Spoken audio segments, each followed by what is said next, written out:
Hey guys, so recently I posted a video with my partner Ezra and we talked about being in a relationship where one of us is non-binary and one of us is a cis woman, and I talked a little bit about identifying as lesbian in that video and how that can be kind of complicated when you're dating someone who's not a woman. I've talked a lot about my sexuality on this channel, but I've never talked about how I kind of came into the labels that I use now, and I've been wanting to make that video for a while because I know that choosing a label that feels right for yourself for some people can be really stressful and really hard. Yeah, so I guess I'll start with when I came out to myself and out to others as queer. I was a freshman or sophomore in high school, and I thought that I was bisexual because I had thought I had many crushes and attractions to men all up until that point, and then I realized, ooh, like women, now that's fun.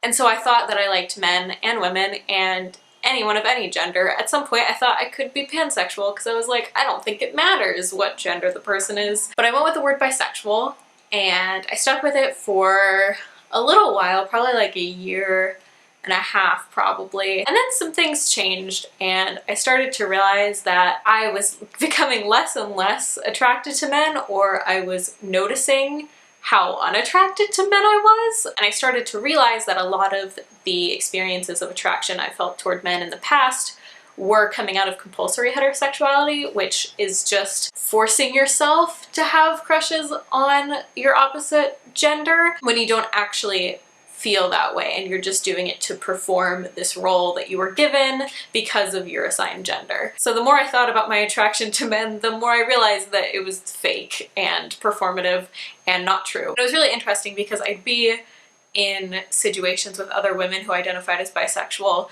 and we'd be talking about crushes and stuff like that, and they would bring up a guy and I'd be like, that's gross, men are terrible, and they'd be like, are you sure you're bi? And I was like, yeah, I have a very strong attraction to women and not to men. That's just kind of on the side, which is a valid way to feel if you're bisexual. But it got to the point where I would see bisexual women being attracted to men or dating men, and I would think to myself, why would you do that if you could date women? Or a non-binary person, why would you date men when you could date literally anyone else?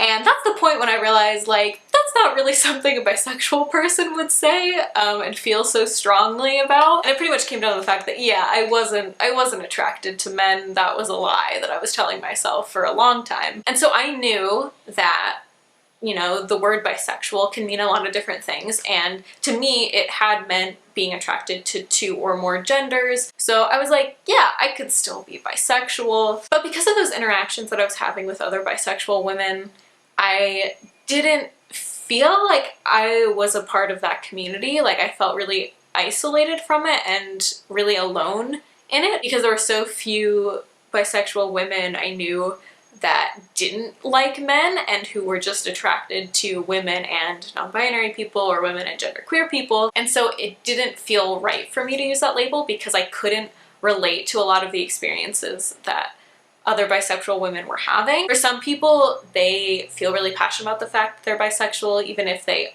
are way less attracted to men than to other people. But for me, like, I didn't feel right in that community. Like, something felt wrong. I felt like I was out of place. I felt like my experiences didn't match up with theirs at all. So I felt like I needed a new label that would more accurately represent how I felt. As I was kind of working through that, I realized that I wanted to get across that I didn't like men because I didn't, and that felt like a really important part of my identity. And bisexual wasn't doing that for me, because when you hear the word bisexual, no matter how inclusive you try to be, your immediate thought is like, oh, you would date a man, a woman, or a non-binary person. And that wasn't the case for me, and so I didn't feel comfortable with that assumption being made of me. I decided to try out the word lesbian, just to try it on, see if it felt right.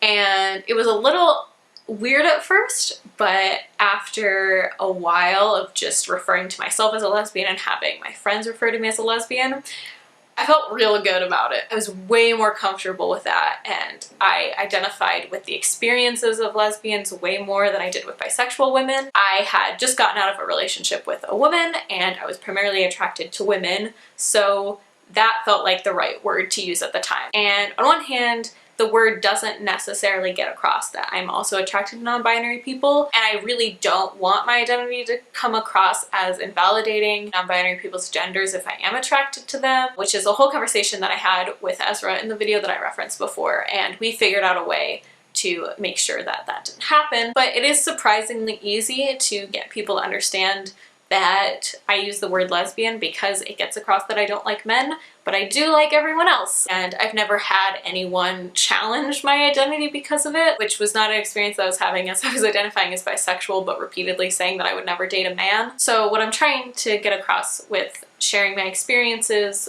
through this process that was figuring out a word that worked for me is just that labels don't have to fit you perfectly in their traditional definition for you to feel good about them, for you to claim them as your own, for you to, you know, have the opportunity to redefine them and make it fit you. Because really everyone has their own unique experiences and their own unique feelings and attractions, and it's unrealistic to expect that there are enough words to depict every single feeling that a person has. I know that when I was in that weird limbo space between identifying as bisexual and identifying as lesbian, it was really stressful because I felt like I personally wanted a word to describe myself to other people besides queer, something a little bit more specific. And it's really hard when you haven't found that word, and it can be really scary to try a word